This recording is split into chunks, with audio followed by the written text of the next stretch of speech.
Hello friends, आप सभी का फिर से स्वागत है नई रेसिपी के साथ। आज हमने बहुत ही स्पेशल नई रेसिपी बनाई है, मलाई रोटी बनाई है। तो देखिए, इसके साथ में इसके बचे हुए दूध का मैंने स्पेशल कलाकंद बनाया है, वो भी बहुत ही जल्दी मिनटों में। तो ये आपको एकदम नई रेसिपी है, आपको इसकी ज़्यादा वीडियो नहीं मिलेंगी।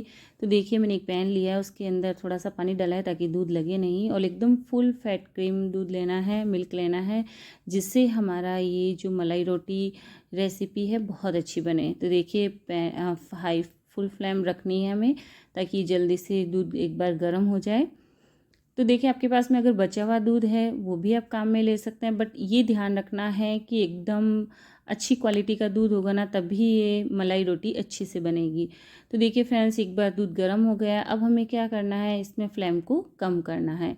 कम करेंगे और फिर वापस से इसको बंद करेंगे, तब जाके ये इस पर जो मलाई आती है ना, जैसे हम दूध को गर्म करते हैं उसके बाद में कैसे मलाई आती है, उसी तरीके से हमें इसके साथ इसमें हमें करते रहना है। तो देखिए फ्रेंड्स, थोड़ी देर हमने इसको ऐसे ही बॉईल किया है ताकि और अच्छे से गाढ़ा हो जाए, बट फ्लेम को एकदम कम रखना है। इसमें कुछ बातों का हमें ध्यान रखना है ताकि ये मलाई रोटी एकदम परफेक्ट बने। एक बार बनाएंगे, खाएंगे तो आपको पता चलेगा कि कितनी टेस्टी बनती है, और इसमें मेहनत बहुत ज़्यादा लगती है ना, तो ये हर जगह नहीं मिलती है। तो देखिए, जो खाने पीने के शौकीन हैं वो ज़रूर इस रेसिपी को ट्राई करें और एक बार मलाई रोटी बनाएं। और अब देखिए लेयर कैसे बन चुकी है ना, मोटी एकदम थिक लेयर बन गई है। अब वापस से गैस को चालू करेंगे और उसी तरीके से हम वापस से इसको एकदम सिम रखना है। फ्लेम हाई नहीं रखनी है और ना ही मीडियम रखनी है, सिम रखनी है, ताकि हम इसको एकदम सिम करेंगे ना तो ये एकदम लेयर देखिए साइड में पैन के एकदम किनारे किनारे कैसे एकदम सेट हो गई है। तो जितना हम इसको बॉईल करेंगे ना दूध को थोड़ी थोड़ी गैप से, उतनी बार में ये लेयर एकदम मोटी होती जाएगी, और एकदम जब हम इसको बाहर निकालेंगे ना, और देखिए दूध इतनी बार बॉईल होता है तो दूध से कितनी सारी मिठाइयाँ बनाते हैं हम, पर सबको बनाने का तरीका अलग अलग होता है। तो देखिए, हम इतनी बार दूध को बॉईल करते हैं तो इस मलाई के अंदर भी बहुत ही स्पेशल टेस्ट आ जाता है। वो एकदम कच्ची जैसे नहीं लगती है मलाई, और एकदम बहुत ही टेस्टी इसका टेस्ट आता है। तो देखिए, इस टाइप से अब ये लेयर कितनी गाढ़ी हो गई है ना, इसको मैंने 4 से 5 बार ऐसे प्रोसेस किया है। तो फ्रेंड्स, आपको जब तक लगे कि आपकी गाढ़ी नहीं हुई है तब तक आपको ये करना है। अब साइड से हम हल्का सा साइड करके इसका सारा एक्स्ट्रा दूध जो भी है वो भी हम बाहर निकाल देंगे। अब ये जब तक ठंडी होती है दूध जो मलाई, तब तक हम सिरप बना लेते हैं। तो एक पैन के अंदर मैंने थोड़ा आधा बाउल जितना शक्कर लिया है, और उसमें मैंने एक आधा बाउल जितना ही पानी डाल दिया है। अब देखिए फ्रेंड्स, इसको हमें ना एकदम चाशनी नहीं बनानी है, तार वाली चाशनी नहीं बनानी है, अब हमें इसे का रस ही बनाना है। तो देखिए, इसको चम्मच से चलाते रहे ताकि बिल्कुल भी लगे ना। थोड़ा सा मैंने इसमें फूड कलर डाला है, अगर आप पसंद नहीं करते हैं तो स्किप भी कर सकते हैं, केसर के धागे काम में ले सकते हैं। अब देखिए, 2 उंगलियों के बीच में आप इसको देखिए, एकदम जैसे शहद होती है ना वैसा हमें रस बनाना है, बस चिप चिप चिप करनी चाहिए 2 उंगलियों के बीच में, है ना, उतना ही हमें इसको तैयार करना है। अब गरम गरम ही उसके ऊपर काम में लेंगे ना, तो हमारी ये जो मलाई रोटी है बहुत टेस्टी बनेगी। अब देखिए फ्रेंड्स, आपके पास में कुछ भी जो गोल कट करने वाला है वो कीजिए, चाहे ऐसा रोल है, चाहे कटोरी है, चाहे और भी कोई सामान है जिससे आप इसको कट कर सकते हैं। तो देखिए, एकदम छोटे छोटे पीसेस में हम कट कर रहे हैं फ्रेंड्स, क्योंकि हम घर पर बना रहे हैं और घर पर हम कोई बहुत ज़्यादा क्वांटिटी में नहीं बना रहे हैं, तो हमें इसको बहुत टेस्टी भी बनानी है। और आप ज़रूरी नहीं है एक साथ में आपका राउंड रोल कटे, थोड़ा हल्का इधर उधर भी कट सकता है, क्योंकि फ्रेंड्स अपन जब ट्राई करेंगे बनाएंगे, बट टेस्ट बहुत अच्छा आता है फ्रेंड्स। आप 1 से 2 बार बनाएंगे तो इसमें भी आप और अच्छे से बना पाएंगे। तो देखिए, एकदम कैसे एकदम गाढ़ी थिक लेयर बन गई है।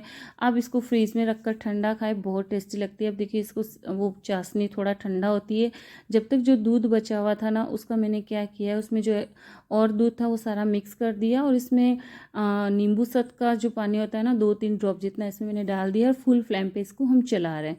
अब देखिए, दूध पहले से ही बहुत गाढ़ा हो रखा है, तो हमें कलाकंद बनाने के अंदर बिल्कुल भी समय नहीं लगना है। और ये जो हम दूध गाढ़ा हो रखा है, इसीलिए हम अभी इस वक्त नींबू का जो 2-3 ड्रॉप है वो डाल रहे हैं। अगर स्टार्टिंग होती तो हम नहीं डालते फ्रेंड्स। मैंने इसकी रेसिपी भी शेयर की हुई है, तो आप डिस्क्रिप्शन बॉक्स से चेक करके उसको भी अच्छे से वॉच कर सकते हैं। तो देखिए एकदम इसमें नींबू सर डालने से क्या होता है, इसमें दाने पड़ जाते हैं जिससे एकदम टेस्टी कलाकंद बनता है। अब देखिए फ्रेंड्स, हम इस पे जो शुगर सिरप बनाई है ना वो इस पे डालेंगे। और वहाँ पे हमने फ्लेम को थोड़ा कम कर दिया है ताकि वो कलाकंद अच्छे से सेट हो जाए। अब देखिए इसको हम उसके अंदर तो डाल नहीं सकते, चाशनी के अंदर, सिरप के अंदर, तो हम इसमें क्या करेंगे, इसके ऊपर ही हम हल्का हल्का शुगर सिरप डाल देंगे और ड्राई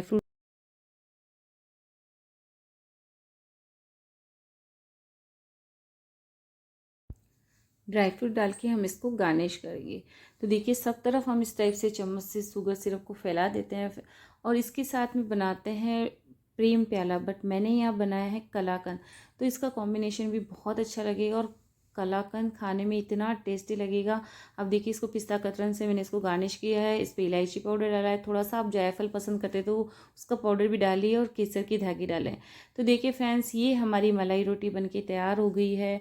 आपको मेरी रेसिपी अगर अच्छी लगी हो तो मेरे चैनल को ज़रूर सब्सक्राइब करना, रेसिपी को ज़्यादा से ज़्यादा शेयर करना और लाइक करना और अपने प्यारे प्यारे कमेंट भी ज़रूर करना। और ये फ्रीज़ में ठंडी रख के खाना बहुत ज़्यादा टेस्टी लगेगी। मैं थोड़ा ठंडा रख के खाई थी, मुझे बहुत अच्छी लगी थी। और इसमें जब हम मलाई को बाहर निकालते हैं ना तो इसमें थोड़ा दूध की मात्रा जहाँ तक हो न के बराबर आए तो बहुत अच्छा है। बट आप ये रेसिपी एक बार ज़रूर ट्राई करना, क्योंकि आपको ये मार्केट में ज़्यादा नहीं मिलेगी, क्योंकि बहुत कम जगह है जो ये बनती है। अब देखिए वो हमने इसको गार्निश किया है, इधर हमारा ये कलाकंद बन के भी तैयार हो गया है।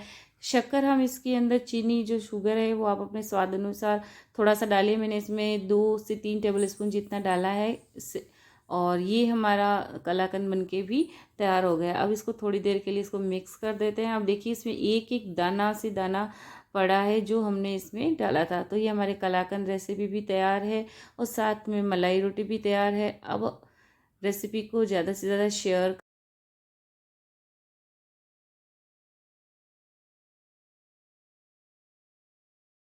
लाइक, सब्सक्राइब, शेयर ज़रूर करें।